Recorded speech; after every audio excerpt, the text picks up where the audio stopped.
to Cinema EOS Now. We are coming at you from Long Island, New York, from Canon USA's headquarters. And we are super excited today because we get to talk about the full line of our flex zoom lenses. My name is Paul Hawxhurst. I'm Senior Technical Specialist here at Canon USA, and I am with my friend and colleague, Ryan. Hi, Paul. Good to be here. I love it, right? Hey, it's a great topic to be talking about, and I hope this is the first of many of these Cinema EOS Now events. You know, what's in a name, right? Flex zoom. Right? Flex zoom. Yeah. Yeah, so when we originally announced these back in 2022 and started releasing them, we had two lenses. We had two full-frame flex zoom lenses, and people kept asking us, what's the deal? Why flex zoom? What is that all about? Right. Well, we are now have on the market all four the two extra Super 35mm versions of these lenses. And I think we can finally answer that question, right? Right. Yeah, it makes sense now because these lenses have the very unique ability of being able to not only swap the mounts from EF to PL or vice versa, but also swap the relays from full frame to Super 35 and back again. Yeah, that's pretty incredible. So that means that if I buy the full frame version of this lens, right, but I really need to shoot with Super 35, or I want the T-stop that Super 35 gives me, I don't need to buy a whole nother lens. I can buy the relay kit of it and swap it out. I can do it on my own, user swappable. Right, that's another first as well for the Canon Cinema EOS lenses. Exactly, and so that's, you know, now that really shows like why we're calling them the flex zooms. Right. So super exciting, and finally now we have all of them on the market. And we just really want to talk about them because I personally love these lenses. Yeah. It's probably maybe some of my favorite lenses that we've ever made, and I am giddy about it. So I think to go in, we should just go in and start talking about these spec-wise down to the nuts and bolts. Absolutely. So got the full frame version here. We've got some graphics as well of all four of the models. So we have basically a wide version and a slightly telephoto edition of both the full frames and the Super 35. So full frame, we're looking at 20 to 50 and 45 to 135. That's right. And on the Super 35 side, we got 14 to 35 and also 31.5 to 95. Right. And, you know, besides those amazing focal lengths and the very versatile working distance, the apertures are really what we want to talk about as well. Pretty incredible. We're talking about, on the full frame lenses, we're talking about T2.4 all the way through the zoom, no ramping. Right. On the Super 35mm ones, it gets even crazier. We're talking T1.7 all the way through the zooms. I mean, they are the fastest Super 35mm cinema zoom lenses ever made. So absolutely just incredible. But I see you're holding one in your hand now, Ryan. Yeah, man. I mean, you know, as with any of the Cinema EOS lenses, these are works of art, you know, not only for the pictures that they produce, but just the design of the lenses themselves. I mean, they're striking to look at, and you hold them, you feel them. They've got heft. They've got that professional quality to them. Yeah, they're built for the rigors of the cinema industry, right? Yeah. It's not just about that though, but let's talk about the weight. All right. Yeah. The weight of each of these lenses is about 7.5 pounds.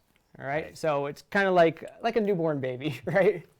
In a way. There you go. There you go. Yeah. But however, that weight is so well distributed throughout the lens that it really doesn't feel like you're holding 7.5 pounds.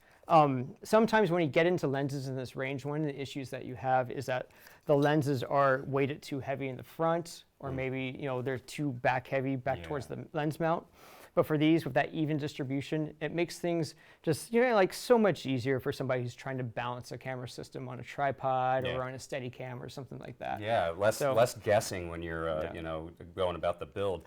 Speaking of Steadicam, we spoke with some local 600 guys that, they're saying that these lenses really help with the balance of like a traditional Steadicam setup because of the weight of them with these lightweight cameras that we've got now, our C300, our C500, small cameras, this really helps to actually balance that out. Yeah, absolutely.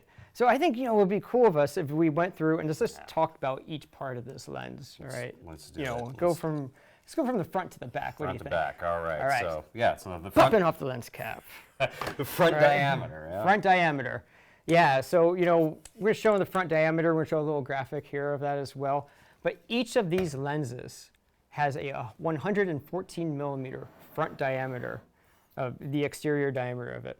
Now, what's cool about that is that not only do all of these lenses have that, but all of our C&E cinema primes, all of our Sumire cinema primes, our upcoming RF cinema primes, and most of our Cine Servo professional servo lenses also have that. Yeah. Same diameter. I'm seeing a theme. Yeah, exactly. So it means like if I'm on set and I'm using a mixture of our primes and these lenses, with 114, I only need one matte box backing. Right. I don't need a whole bunch of different matte box rings to swap in and out.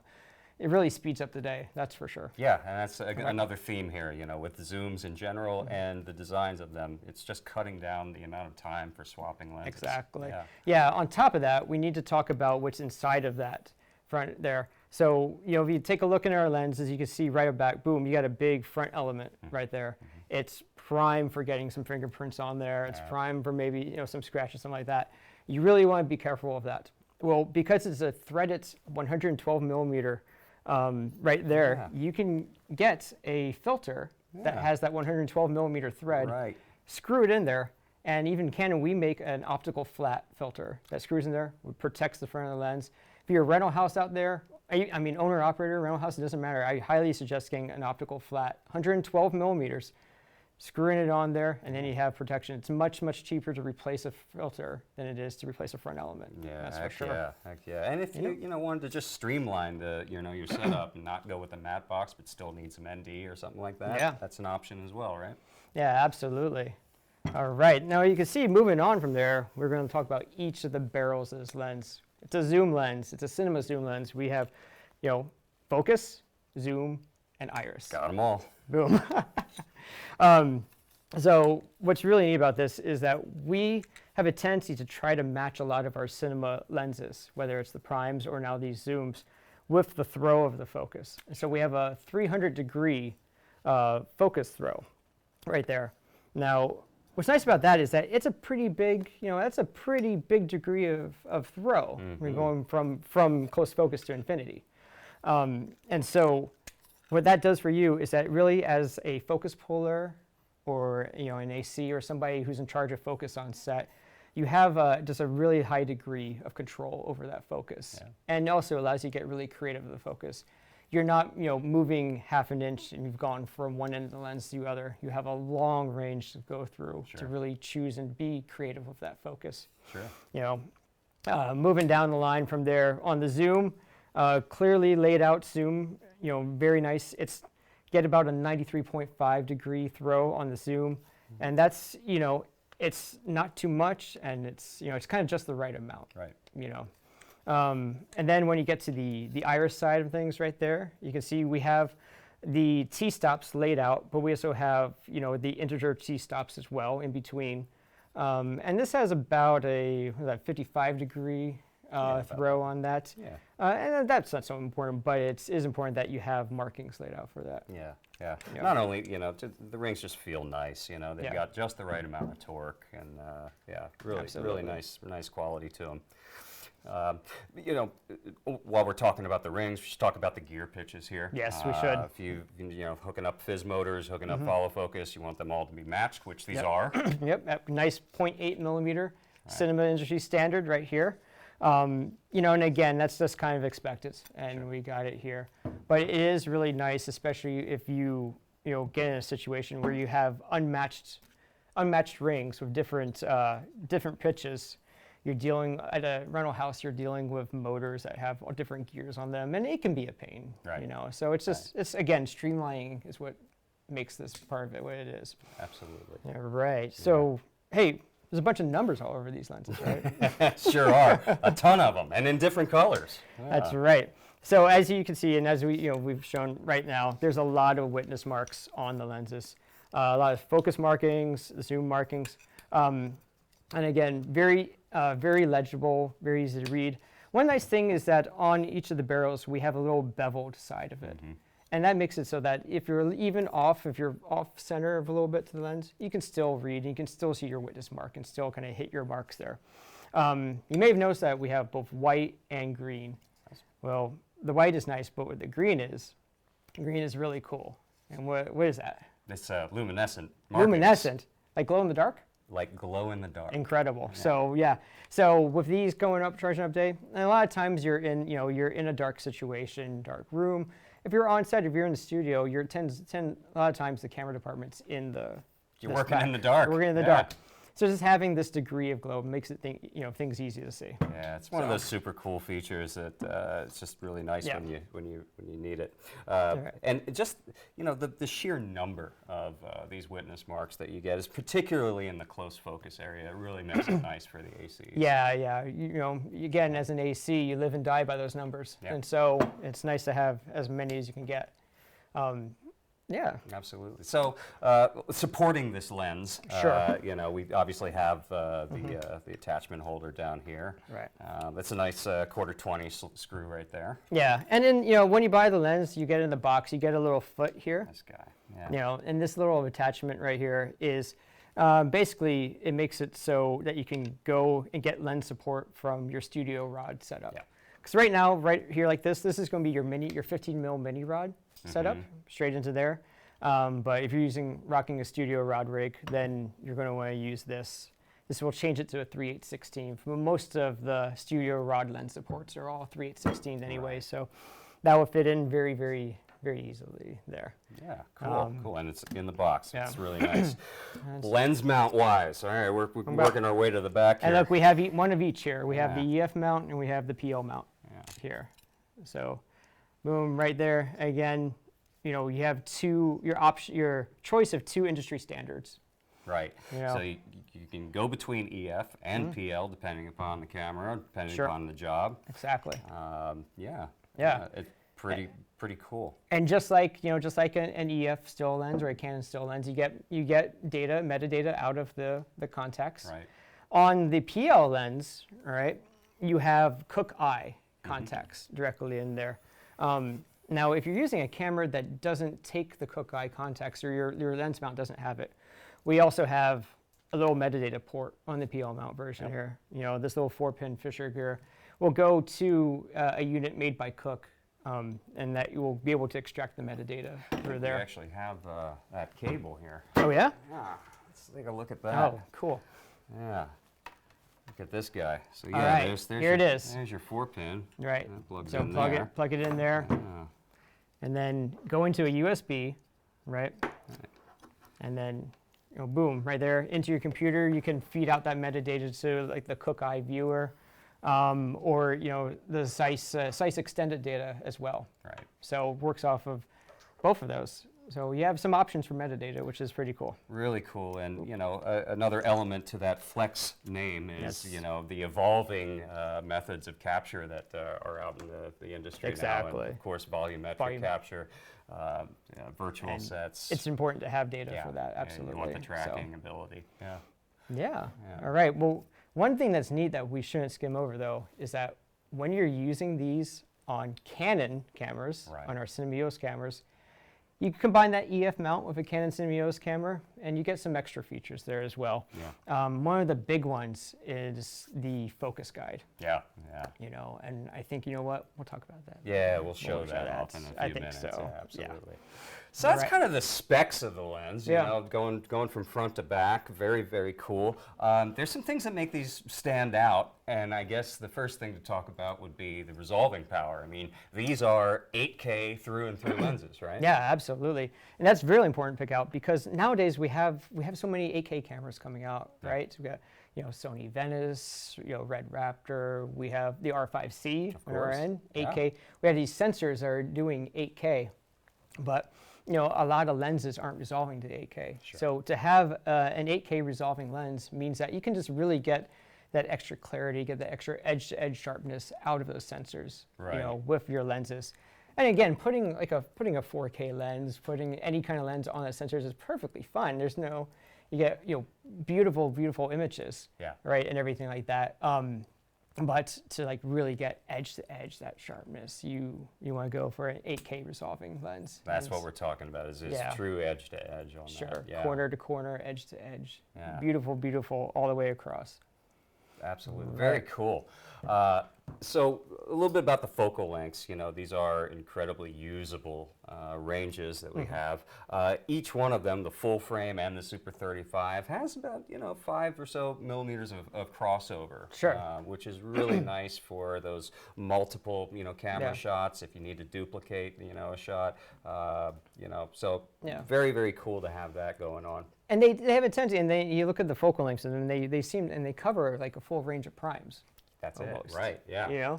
Right. And so, yeah, absolutely, it's just really, really cool focal lengths that I think they chose and they came up with for this set. Ever since our full-size 30 to 300 zoom, Sure. we've been talking about our cinema zooms as variable primes because of the sharpness and the speed. Well, now with the Super 35s, I mean, we're getting into real prime territory with these speeds, with that 1.7 aperture. Absolutely, and that's the thing, is that there's always been this delineation between cinema zoom lenses and the primes, right?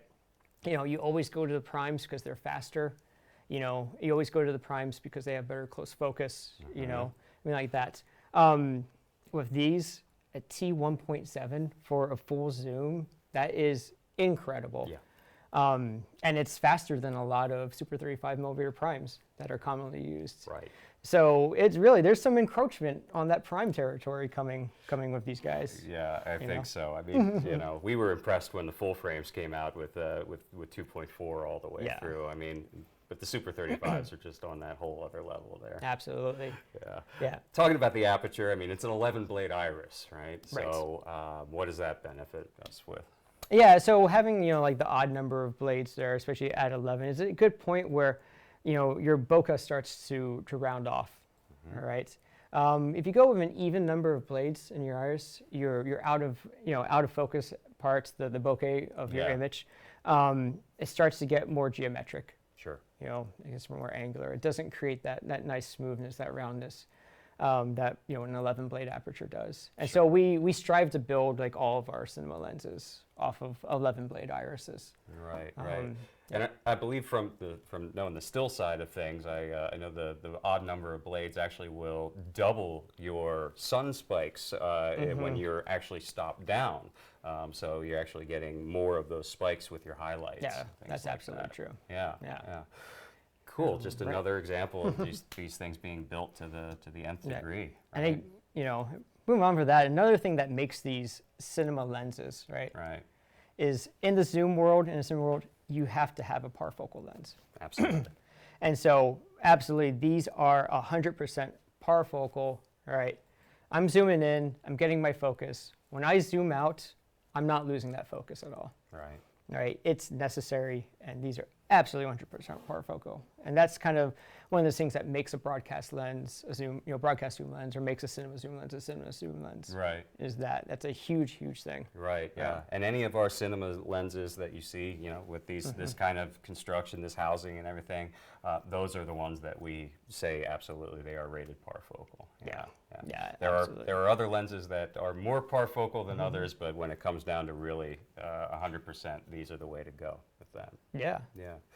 So, we'll talk a little bit about the personality of the lenses. I think they're just amazingly useful. Right. But something that the cinema style lenses really do well is minimize the focus breathing. Yeah. Right? And then, focus breathing, it's something that all lens designers strive to get rid of. Right. Yeah. And it's in all lenses, but the goal, I think, as a designer, is like that's one of the things. That's the golden nugget right there. Yeah. Lens breathing. I want to show this actually while I'm setting up the camera. Can you explain what focus breathing kind of is for anybody who doesn't know? Yeah, so eventually focus breathing, as you're moving those focus elements, back and forth, and you're changing the plane of focus, right? If you have a lens that has a lot of focus breathing in it, what happens is that as you're changing that plane of focus, your image will appear to scale. It will scale in and scale out. So almost like a little bit of a zoom effect as you go in and out of focus, all right? And that's focus breathing. And that's the not less containment of the focus breathing. The goal is to minimize that scaling. The goal is to make it look like those objects, when they're out of focus, are not moving at all. And so I think that from what I've seen of all of these flex zooms, they've done an incredible job here with focus breathing. Yeah. And we would love to show you this. Yeah. So I've got a little shot framed up here. What I always pay attention to is not only, do those objects increase or decrease in size, but do I lose the edge when I'm rolling through? So absolutely. I'm just going to give this a little focus roll, and let's see how this looks.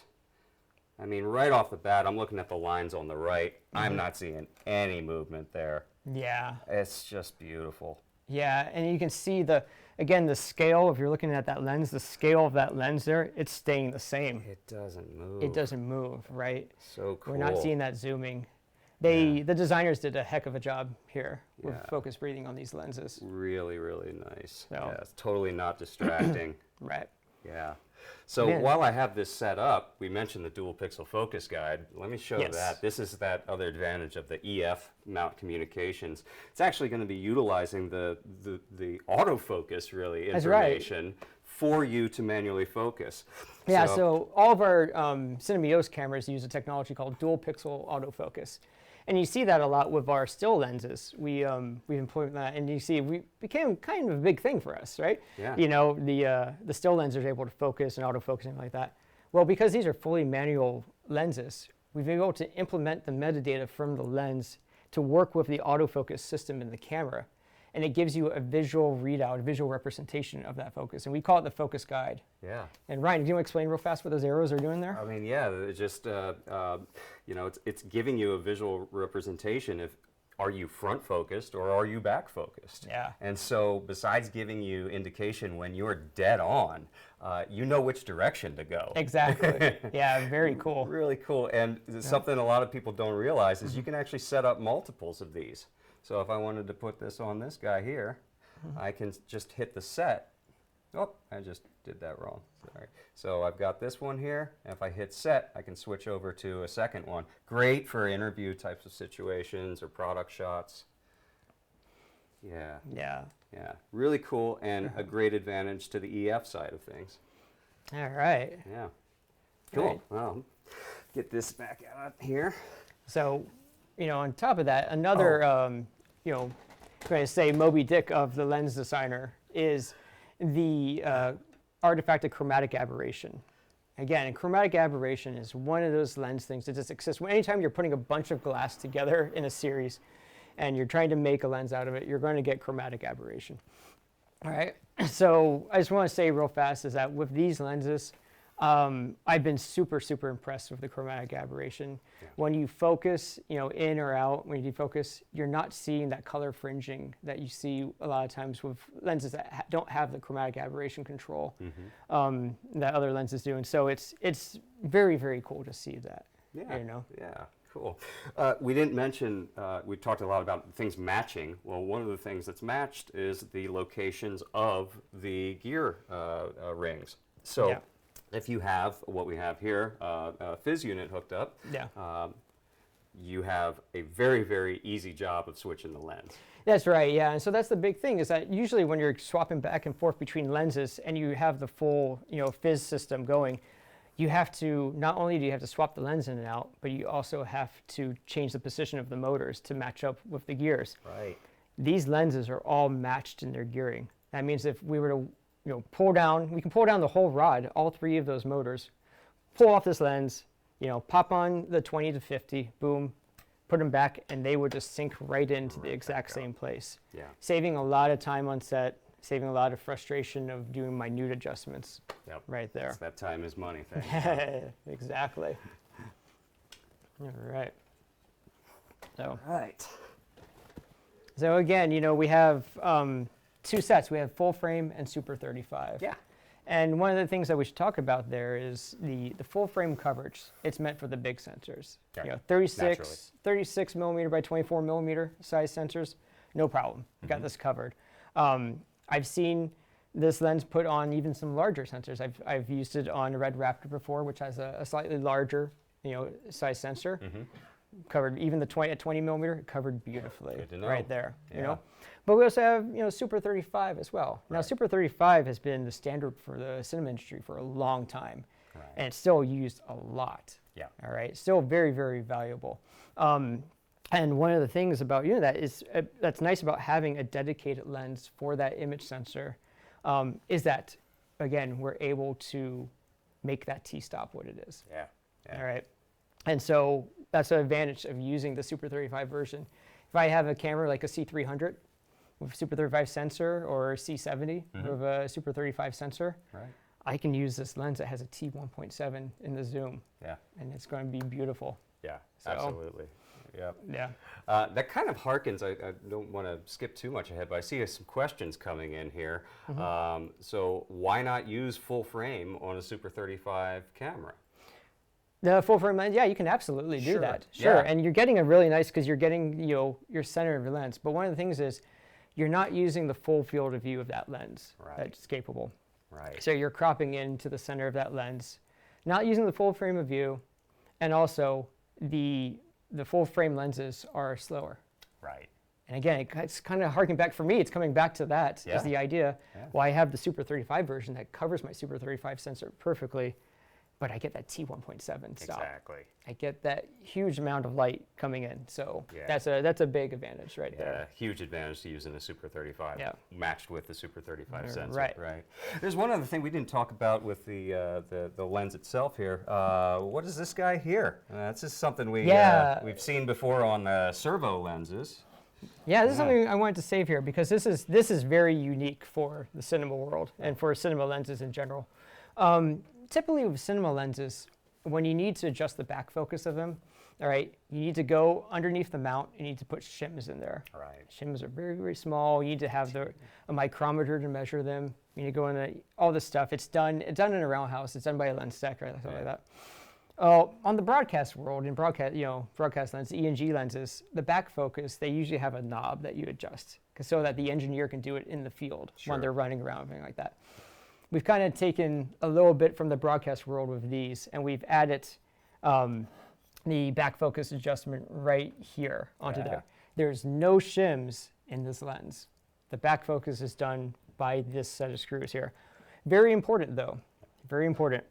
When you look at this, all right, I got two screws here, a gold one and a black one.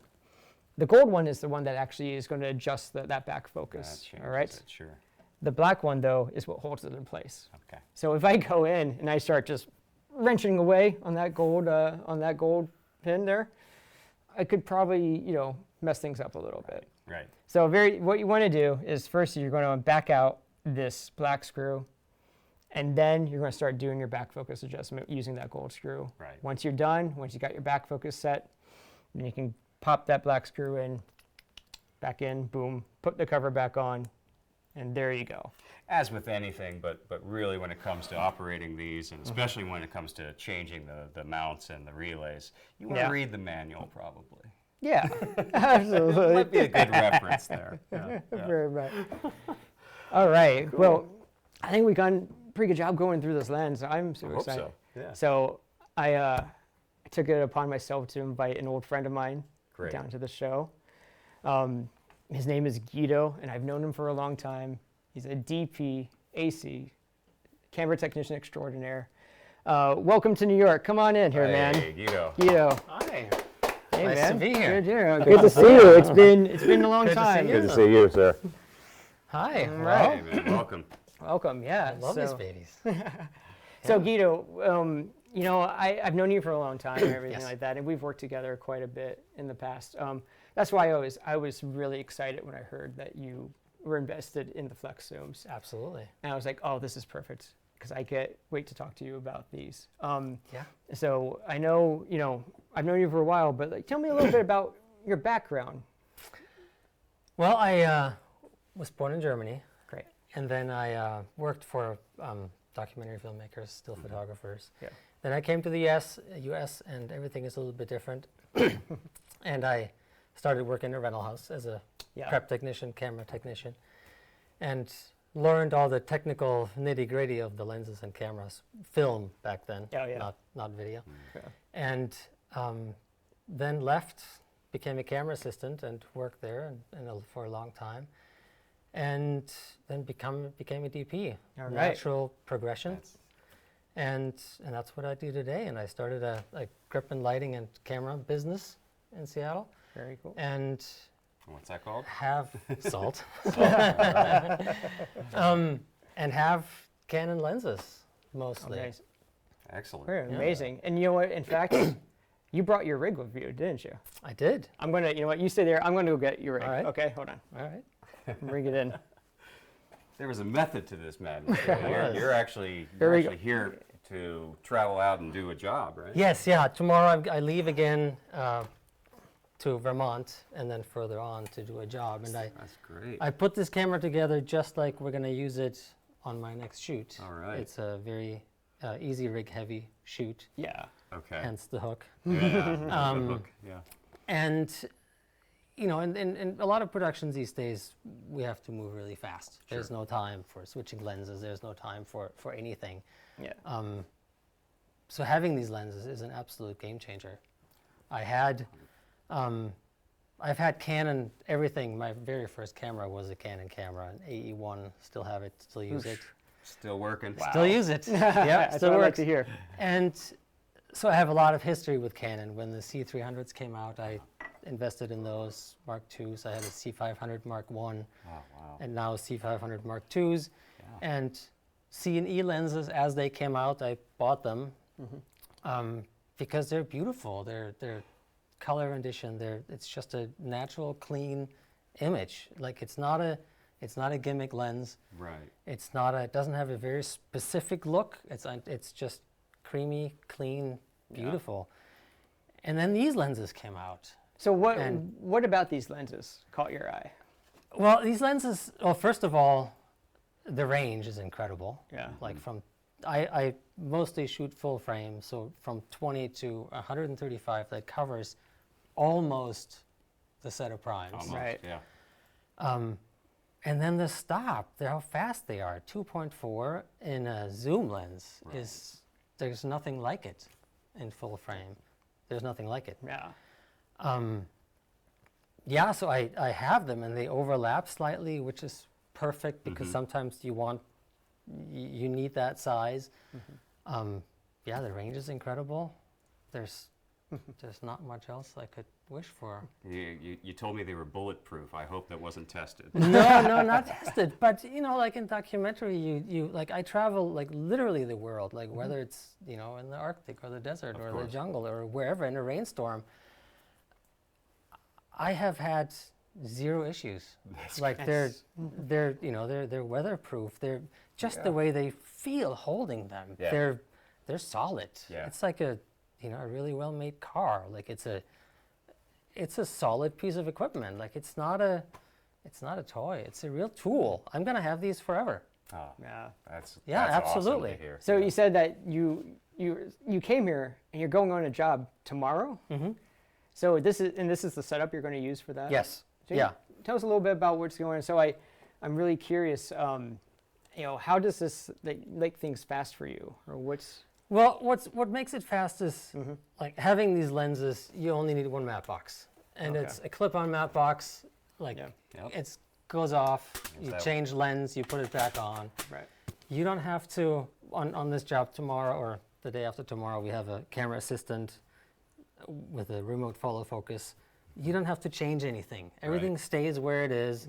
There's no, the lens mount stays where it is. You just undo it. You change the lens. You're ready. Sure. There's no time lost. Very cool. So that's all that. And then That's great. what else? That's great. So you got a Terra deck up there. Yeah, for wireless video, just so we don't trip over cables. So you're rocking two monitors here. What's I enjoy two monitors sometimes. Like when you're panning, I can't see this monitor. I can see this one, and then I shift my eye. Or when you're tilting, you can adjust them in different places. For easy rig too. For easy rig so especially, so you can work it a little bit you more can like a be in Steadicam. different positions. I power the camera with the Canon battery, Yeah. so that's my backup. I can monitor in the screen what the battery status is. And this battery pack is just for all these accessories, that if they die, client loses an image, right. but like they'll be okay. Yeah. That'll be fine. But the camera keeps going.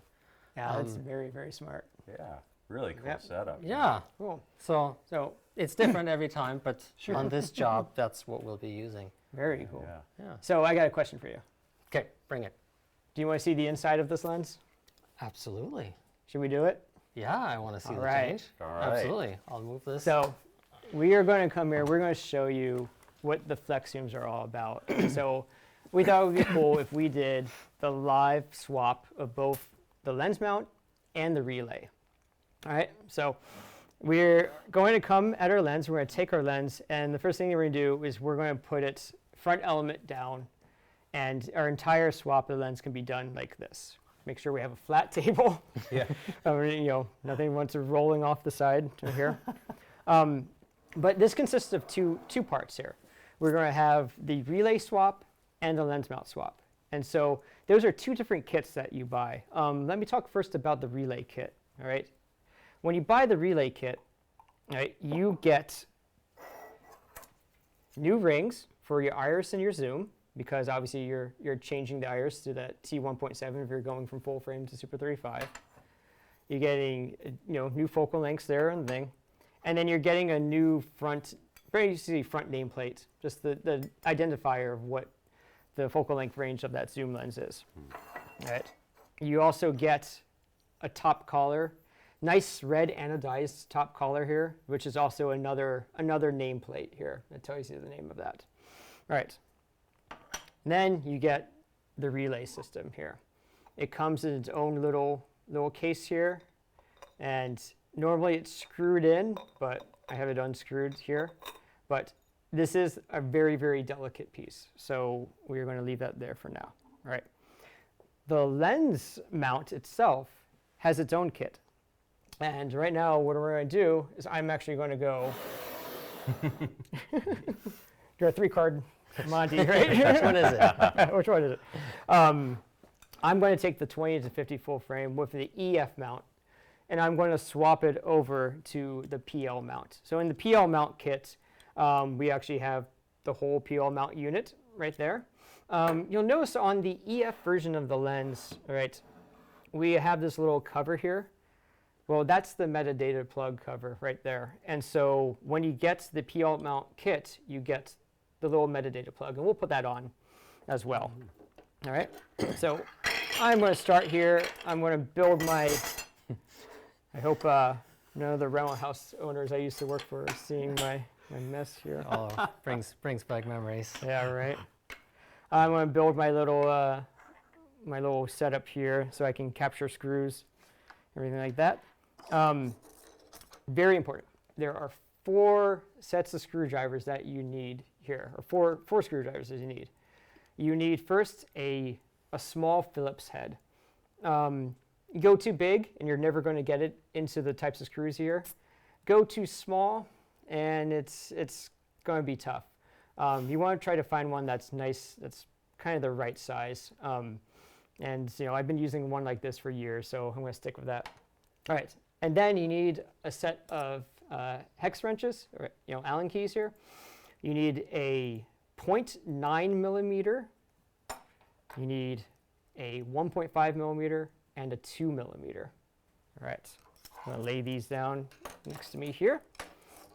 And I'm ready to approach this lens and start swapping. I'm ready. Let's see. All right, so again, the tinkerer in me, the lens tech in me, if I didn't know what I was doing, or if I just came to this and was like, hey, go ahead and mess around with this lens, I'm going to look at this mount and I'm going to see all of these Phillips head screws here. I'm going to be like, oh yeah, let's go. Let's start pulling these out. Nope. No, you do not want to mess with these Phillips head screws here. The first set of screws that we want to touch are going to be the 4 little black screws here that are holding the anodized collar on. So I'm going to go in here. Nice. Start popping them off.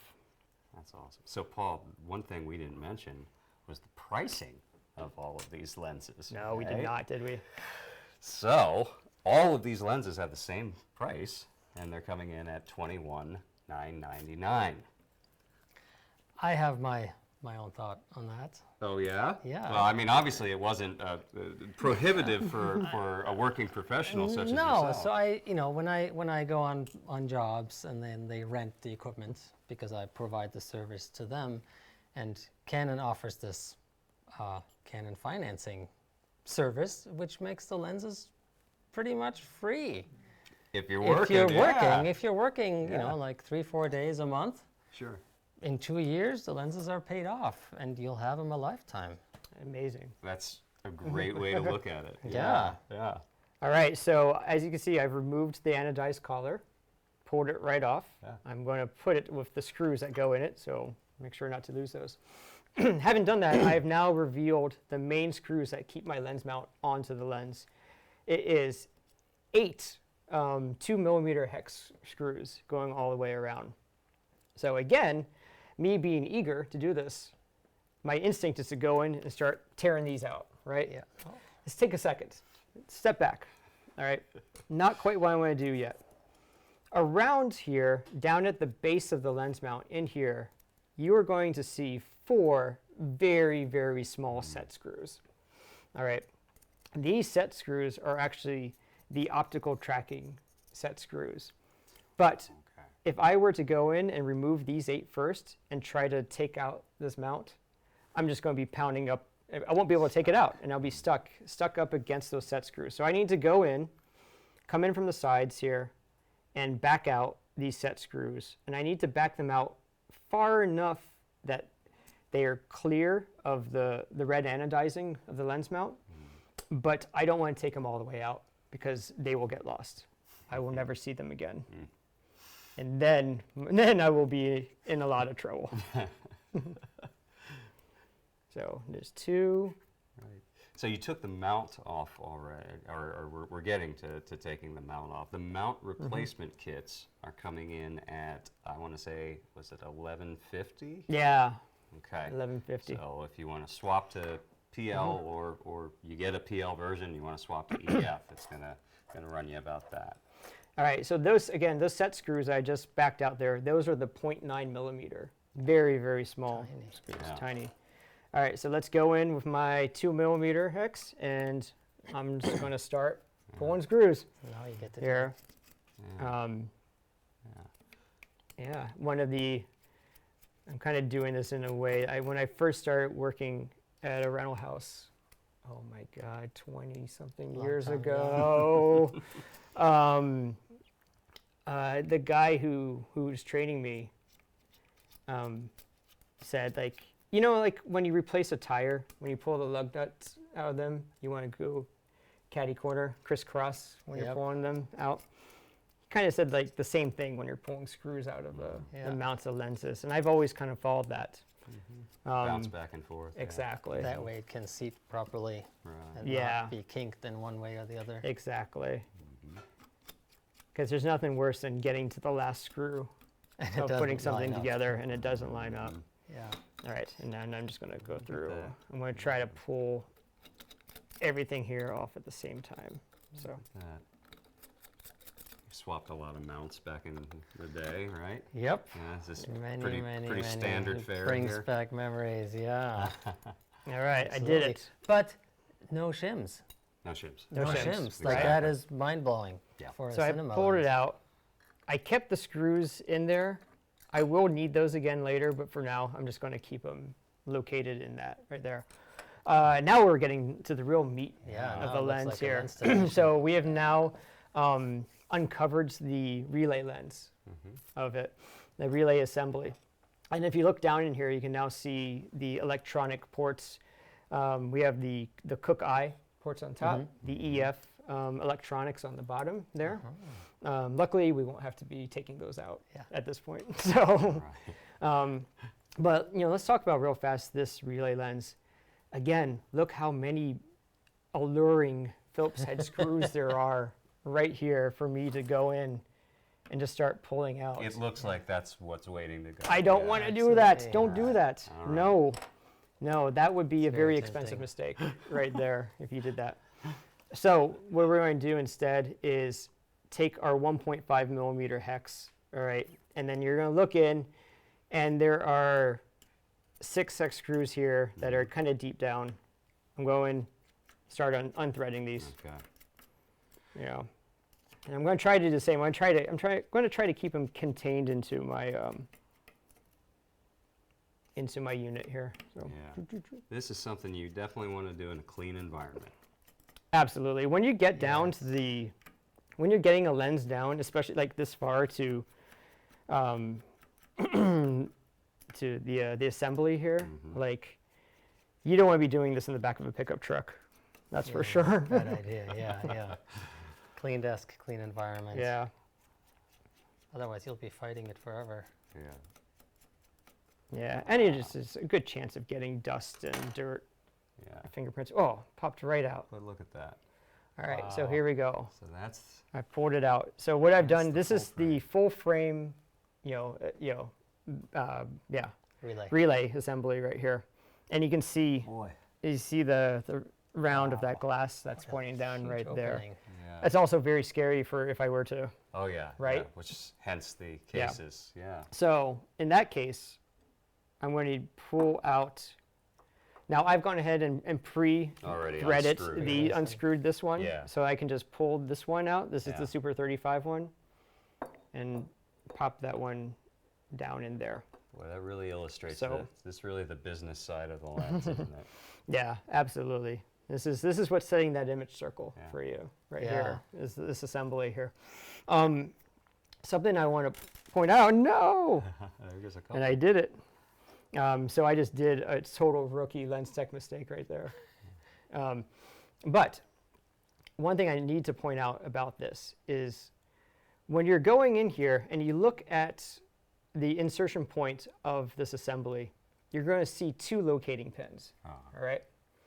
When you look at the seat of this lens of this assembly, you're going to see a big keyed hole right here. Very tempting. It is. It's very much like, oh, that's the key. That's where my locating pin is going to go. Yeah.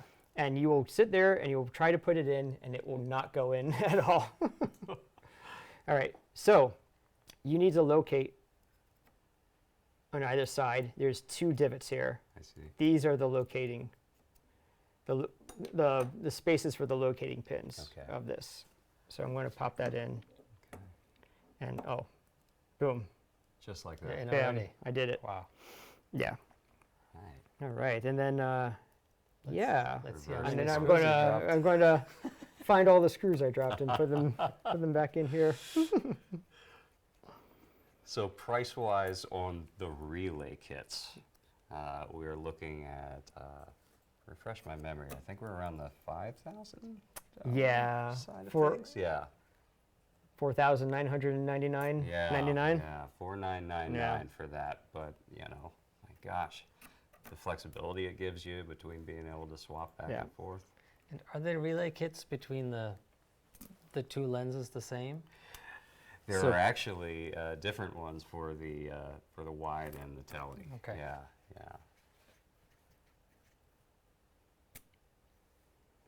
Right.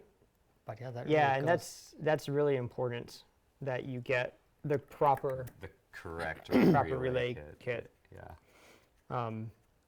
Because obviously 2 totally different sets of focal lengths. Absolutely. Right. All right.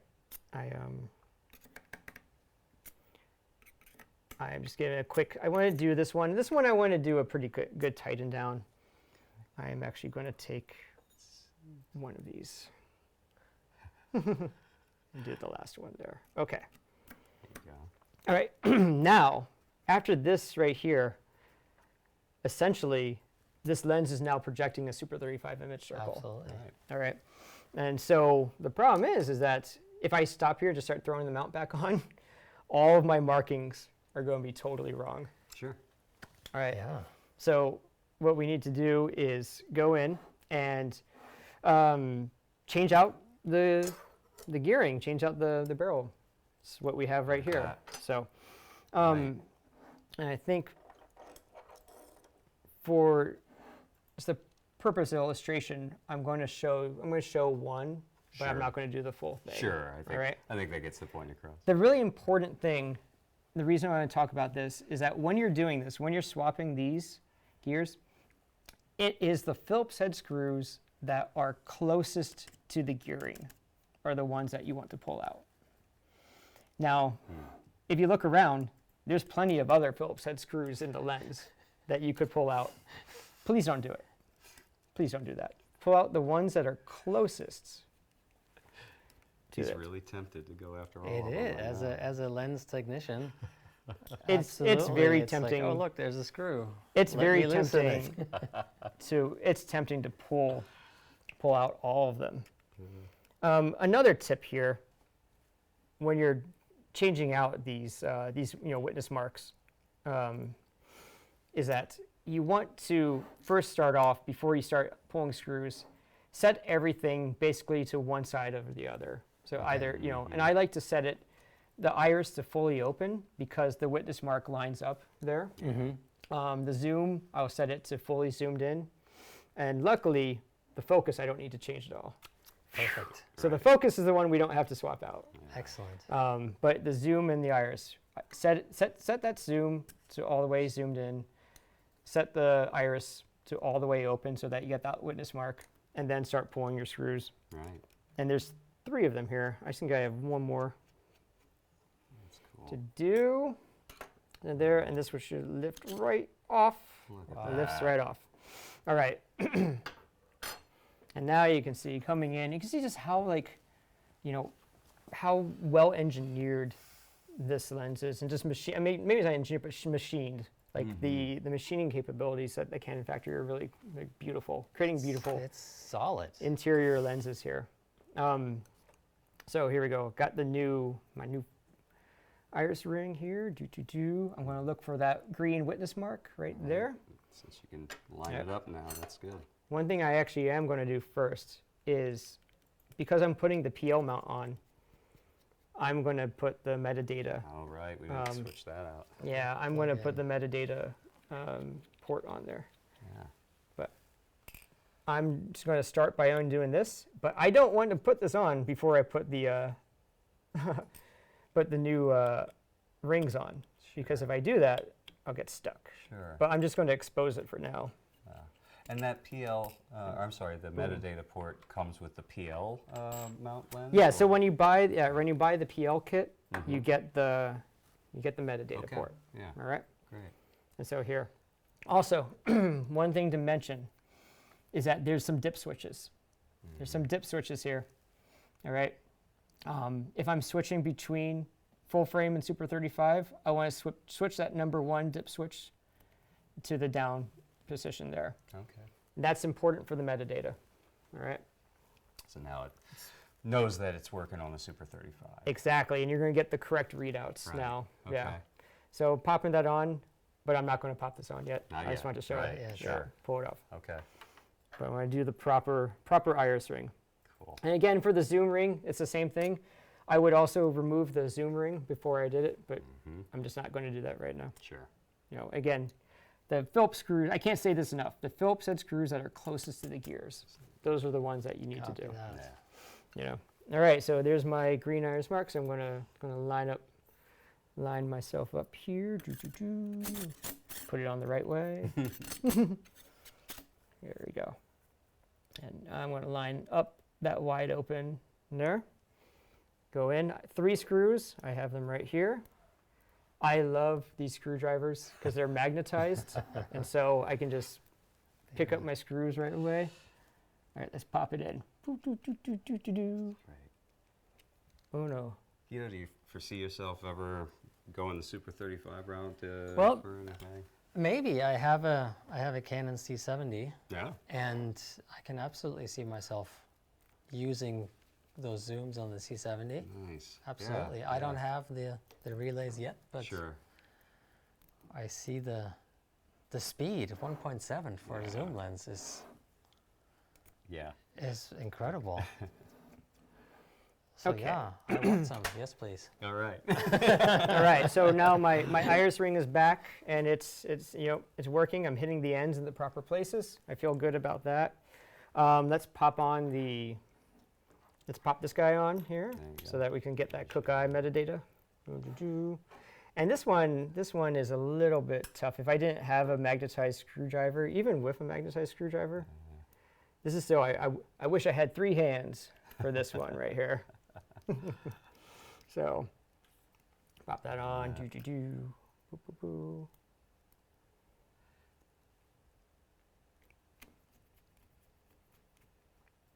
Yeah, Guido, do you think, could these lenses replace primes altogether? That's a good question.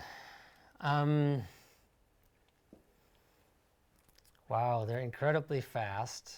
The range is there. I mean, it covers the C and E primes. You know, they're 14, 20, 24, 35, 50, 85, 135. So they almost cover the range. Yeah. It's very close. It's very, and you can put these zoom lenses on a Steadicam or on, you know, but I think it's very close. Yeah. You know, close focus, you can get a little bit closer with a prime, and sometimes you need, you know, a 1.3 if you want that super, super shallow depth of field. And sometimes it's space that you need, you know, a really teeny tiny camera package, or weight, like if you're rigging it somewhere or something. But for a lot of the productions, absolutely. A lot of productions I do now that I have both of these, I use the zooms because it's faster. Pretty much. It's a huge time saver. All right. Pretty much the closest we've gotten with a zoom to being able to swap out from primes. All right, I'm going to put this PL mount on here. Okay. Now, the thing about this, when you pull this PL mount out, this unit here, and for both the EF, both of them, the same thing, you're going to pick it up and you're going to notice some little rattling. You see a little bit of movement here. Yeah. Again, that instinct. Why is it doing that? It shouldn't do that. Let's go in. Let's go tighten these screws. Please don't do that. All right. We do not want to tighten the screws. We want to leave it where it is with the looseness that it is. All right. And the reason is because that this right here, this movement right here, is what allows us to set the optical tracking of that zoom. Right. Okay. All right. So I'm going to go in, and I can see right now, this is actually pretty easy to line up because I have, you know, I have the contacts here. All right. This is the Cook eye. I got contacts here. I know that the Cook eye is going to be on the top, whereas the EF is on the bottom. So looking at here, here's my port, that metadata port I just put on here. I can line up those contacts there and go in, but there's also a couple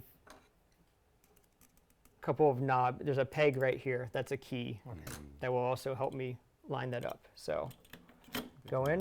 Hey, that should be in a good spot. My screw holes are lining up. I'm feeling great. Right. I love it. Okay. Now I'm going to go ahead, and I have these 8 hex screws again. We're going to go back in and do it. But now we can talk about what I think is kind of the elephant in the room. Yeah. And that's the optical tracking. All right. Yeah, we say these are user swappable, right? But that comes with its caveats, right? Yeah. So zoom tracking is doing what? So zoom tracking is the optical track. It's the zoom tracking. Basically, it's making sure that when you're all the way through the zoom, your center of that zoom is going in all the way. If your tracking is off, then your zoom could zoom out to a different quadrant. If you were to split like your focus chart into different quadrants, your zoom would zoom into one of those different quadrants. Into a corner. Yeah. And so the goal then is to make that zoom fit right into the middle. Gotcha. When you're doing that zoom, and it's not, you know, this is what lens techs do. They put the lenses on projectors. They project that image through the projector, and they work on the tracking to make sure that's going, you know, that it works. For this, we still have to do optical tracking on these lenses. All right, but a way that we can do it is by putting the screws back in the mount, putting the mount on, and then not fully tightening these screws that I'm putting in. Leave them a little bit loose, put the lens on a camera, set up the center crosshairs of your on-screen display on your camera. Yeah. All right. And then using a chart, a proper focus chart, something that has the quadrant, you know, or I mean, I've had to draw one before. Not my finest moment, but it works. You got to do what you have to do Yeah. sometimes, Yeah. you know. You have to draw that axis, right?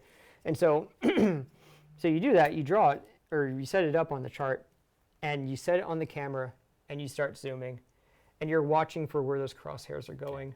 And then I go in, while it's on, the lens is on the camera, using my 0.9 millimeter, and I go in and I start adjusting those four tiny set screws that I talked about. And those 4 tiny set screws are positioning the whole mount so that everything is going to line up perfectly within the lens mount of the camera and that optical tracking. And it's trial and error. You have to do it. You got to set. If you're doing it that way on the camera, you can expect to be zooming in and zooming out and trying it until you get it right. Yeah.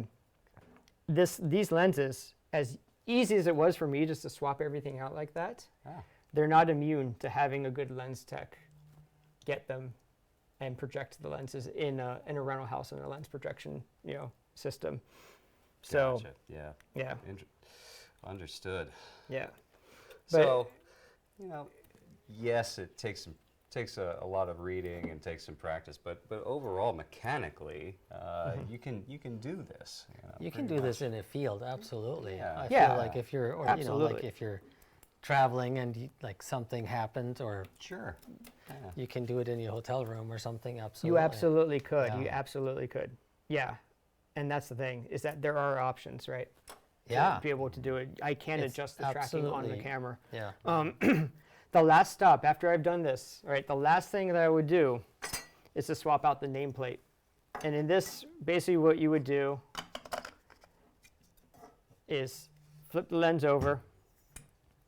On the nameplate, at the very closest to the front, you have 4 Phillips head screws.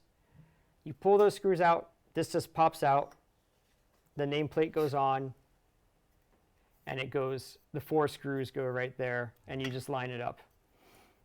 I'm not going to do it. Probably so the it most takes- satisfying It's- of all of the swaps Yes. right there. Yeah.